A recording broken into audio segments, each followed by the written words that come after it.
ओम। सभी आर्य वीरों को नमन, धर्म प्रेमियों को नमन, वंदे मातरम। जैसा कि हम नित्य बात करते हैं अपने राष्ट्र के प्रति, अपने धर्म के प्रति, अपने समाज के प्रति। कल 2 अक्टूबर लाल बहादुर शास्त्री जी की जयंती, महात्मा गांधी की। हो सकता है कि कुछ लोग महात्मा गांधी के विरोधी हों, कुछ लाल बहादुर शास्त्री जी के विरोधी हों। विरोध अपने मानसिक स्तर से किया जाता है। जो जितना बुद्धिमान होता है वो उसी स्तर से उसका विरोध करता है, उसका पक्ष लेता है। किंतु मैंने किसी जयंती या 2 अक्टूबर के विषय में बात करने के लिए वीडियो नहीं बनाया। मैंने वीडियो बनाया है जिस प्रकार आजकल यूट्यूब, फेसबुक पर जो चल रहा है, हिंदू राष्ट्र की घोषणा, हिंदू राष्ट्र का निर्माण और हिंदू राष्ट्र के हिंदू राष्ट्र को घोषित करने हेतु बहुत अच्छा है। हर धर्म प्रेमी के दिमाग में एक विचार आता है कि हमारा देश आर्यव्रत हो, हमारे देश में हमारी बहनों, हमारी बेटियों की इज्जत हो, हमारे देश में हमारे जो बच्चे उत्पन्न हो रहे हैं वे बुढ़ापे में हमारे संस्कारवान बने और हमें बुढ़ापे में 2 रोटी दे। हर व्यक्ति की इच्छा होती है कि उसके बच्चे उसको 2 रोटी दे। ये जब भी संभव है जब पश्चिम सभ्यता हमारे यहाँ से दूर भाग जाए। हमारे यहाँ पर जो नाटक, वेब सीरीज, गूगल वगैरह जितनी भी हमारी फोन के अंदर दिखाया जाता है ये शुद्ध हो जाए, जिससे बच्चों की मानसिकता शुद्ध हो। हर बच्चे, हर आदमी का विचार है, हर आदमी चाहता है कि उसका परिवार सुखमय हो और उसके लिए बहुत लोग कार्य भी कर रहे हैं। उन्हीं में से एक संत जगत गुरु परमहंस जी अयोध्या के, उन्होंने 2 अक्टूबर को जल समाधि लेने की घोषणा की थी। मैंने पोस्ट भी डाल दी। हालांकि मैंने उसमें प्रश्न चिन्ह लगाया था क्योंकि मुझे संशय था कि शायद कहीं टीवी पर न्यूज नहीं आ रही है। मुझको लगा कि हो सकता है न्यूज छुपा ली गई हो, क्योंकि घोषणा तो की नहीं गई। हो सकता है कि संत जी को जल समाधि लेने के बाद अभी कहीं दंगा ना भड़क जाए, इसलिए मैंने प्रश्न चिन्ह लगा दिया। किंतु मुझे आज अभी पता चला कि संत जी ने कोई जल समाधि नहीं ली। और संत जी ने पिछली बार भी पिछले बार भी संतों ने आत्मदाह, जल समाधि ऐसी घोषणाएं की हुई थी। मुझे बहुत लोगों ने सवाल किया कि क्या ये सही है? कदापि सही नहीं है। संत की पहचान होती है कि इसकी करनी और कथनी एक हो। संत की पहचान होती है कि वो मर्यादाओं को उल्लंघन ना करे। संत की पहचान होती है कि वो शरीर की हड्डियों का वज्र बनाकर युद्ध करने के लिए सैनिकों को दे दे, लेकिन अपने वक्तव्य, अपने शब्दों से पीछे ना हटे। चाहे किसी भी विषम परिस्थिति में हो, साधन बदल जाए पर लक्ष्य ना बदले। श्री राम जन्मभूमि अयोध्या, जहां पर राम जी की पहचान है, राम जी के शब्द का एक मर्यादा है, जहां राम जी के द्वारा बोले गए शब्द एक अटूट सत्य है। एक राम जिन्होंने अपने पिता के दिए हुए वचन के लिए वनवास ग्रहण किया, जिन्होंने अपने पूर्ण जीवन में कभी भी अपने दिए हुए वचनों से उल्लंघन नहीं किया। उसी की नगरी में उसी को मानने वाले लोग अगर वचन देकर वचन पर निर्भर नहीं रहते तो आने वाले समाज में संतों का दृष्टिकोण, संतों के प्रति दृष्टिकोण हमारे बच्चों का बदल जाएगा।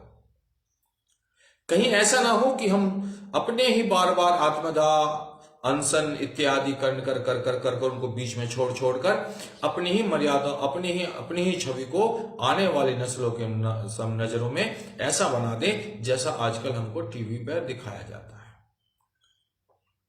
वो पिक्चरें चलती हैं जहां एक साधु को फुक्कड़, अय्यास दिखाते हैं। वर्तमान में भी कुछ लोग अगर इस प्रकार की घटनाएं घटित करेंगे, वचनों से पीछे हटेंगे, अपने दिए हुए वचनों का पालन नहीं करेंगे, तो हो सकता है आने वाले बच्चे ये कहने लगे कि संत समाज तो पूरी तरह से फिल्मी है। मैं ये नहीं कहता किसी भी व्यक्ति को कि वो कार्य ना करे, मैं ये भी नहीं कहता कि वो वचन ना ले, पर मैं ये अवश्य कहता हूं कि हमारा जितना अस्तित्व है, जितना हम कर सकते हैं, जितना हम करने की क्षमता रखते हैं, उतने ही वचन बोले, उतना ही हम समाज में वचन दें। क्योंकि हमारे दिए वचनों से समाज का एक दृष्टिकोण बनता है, समाज की एक रूपरेखा बनती है। अगर परमहंस जी कल जल समाधि ले लेते तो मैं जानता हूं कि इससे कोई बड़ी बात समाज में शायद ना होती। कल की जल समाधि शायद राष्ट्र को हिंदू राष्ट्र बनाने के लिए एक प्रेरणा होती, क्योंकि बिना कुर्बानियों के कभी आजादी नहीं मिलती, बिना आहुतियों के कभी यज्ञ पूरा नहीं होता। हिंदू राष्ट्र को बनाना एक यज्ञ है। इस यज्ञ में अनेकों आहुतियां दी जाएंगी और प्रत्येक व्यक्ति अपने स्तर से इस कार्य को कर रहा है। जिस प्रकार चारों तरफ इस्लामिक जिहादियों का एक चंगुल फैला हुआ है, ईसाइयों का एक चंगुल फैला हुआ है, उसको बचाने के लिए, उससे बचाने के लिए प्रत्येक व्यक्ति कोई इस्लाम को लोगों के सामने ला रहा है, कोई यूट्यूब गूगल पिक्चरों को, इनको गंदी सीरीज को बंद करवाकर समाज की रक्षा कर रहा है, कोई गुरुकुल इत्यादि चलाकर बच्चों को संस्कार दे रहा है, कोई राष्ट्र में पढ़ लिख कर IAS PCS बनकर प्रशासन को अपने वैदिक अनुसार चलाने का प्रयत्न कर रहा है। हर व्यक्ति कुछ न कुछ कार्य कर रहा है। संत अगर सरकारों से मांग करते हैं तो बहुत अच्छा काम है।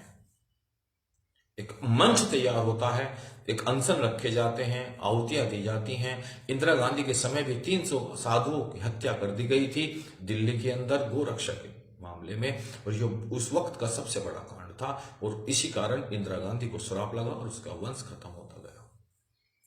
संत जब भी अपने प्राणों की आहुति देता है तो कुछ न कुछ बदलाव अवश्य आता है, लेकिन संत जब अपने ही दिए वचनों से फिर जाता है तो समाज में वो कुदृष्टि का पात्र बन जाता है, उपवास का कारण बन जाता है और धर्म का विनाश हो जाता है। धर्म जहां अपने ही दिए वचनों का पालन करना, सत्य को ग्रहण करना, असत्य का त्याग करना, सदैव सत्य के तत्पर रहना, सदैव जितना हो सके यथार्थ पुरुषार्थ अनुसार धार्मिक कार्य निरंतर करते रहना ही धर्म है। आज जो कालचक्र में हमारे संत समाज एक फिल्मी चरित्र निभा रहे हैं वो बहुत दुख का कारण है। सोशल मीडिया पर आना चाहिए, सोशल मीडिया पर जागरूकता फैलानी चाहिए, सोशल मीडिया पर अच्छे प्रवचन देने चाहिए, सोशल मीडिया पे जो आप कार्य कर रहे हो उस कार्य को कर दिखाना चाहिए जिससे समाज में प्रेरणा फैले। लेकिन कृपया करके इसको व्यवसाय ना बनाएं, कृपया करके धर्म का मजाक ना बनाएं, कृपया करके राम की नगरी में होकर राम की मर्यादाओं का उल्लंघन कर राम को आने वाले समाज की नजरों में नीचा ना दिखाएं। कृपया करके आप समाज राम के अनुयायी बनकर ऐसे ना बने कि बेटा, आने वाला बेटा हमको कहने लगे कि अच्छा बाबा है, किस फिल्म में काम करते हो। अगर किसी को कोई विरोध हो, मेरे 1-2 भाई जो भी देख रहे हैं तो टिप्पणी करके बता सकते हैं, किंतु ये ध्यान रखना कि अगर आर्यव्रत का निर्माण करना है तो सत्य को ग्रहण करना और असत्य का परित्याग करना हमको तत्पर करना ही होगा। हमको पूरी तरीके से बदलाव लाना होगा। और जब भी कभी किसी समाज को, किसी राष्ट्र को बदलने की आवश्यकता होती है तो सबसे बड़ा होता है संकल्प पूर्ति। जो व्यक्ति संकल्प पूर्ति नहीं कर सकते वो कभी राष्ट्र का निर्माण या राष्ट्र में बदलाव नहीं ला सकते। यही विद्रोह नीति कहती है, ये कौटिल्य नीति कहती है, और यही हमारी महाभारत या रामायण कहती है। अगर आप महाभारत और रामायण को नीति शास्त्रों को पढ़कर भी नीति पर नहीं चलोगे तो मुझे नहीं लगता कि आर्यव्रत का निर्माण आप करवा सकोगे। मात्र चिल्लाने से, मात्र मांगने से भिक्षा मिलती है, कोई राष्ट्र का निर्माण नहीं होता। राष्ट्र का निर्माण के लिए हमको संघर्ष करना होता है, अपने आप का चरित्र ऐसा ही बनाना होता है जैसे उस चरित्र को हम दिखा रहे हैं। तो हे साधुवाद उन हर वीरों को जो इस तरह के कार्य कर रहे हैं, और नमन उन लोगों को जो राष्ट्रवाद के लिए अपने प्राणों की आहुति देने के लिए तैयार हैं, और क्षमा प्रार्थी अगर किसी को बुरी लगी हो, और निवेदन करता हूं हर संत समाज के लोगों से, धर्म प्रेमियों से और संगठनों से कि कृपया करनी और कथनी एक रखें। इस आंदोलन को, इस समाज को धर्म का रंगमंच ना बनाएं।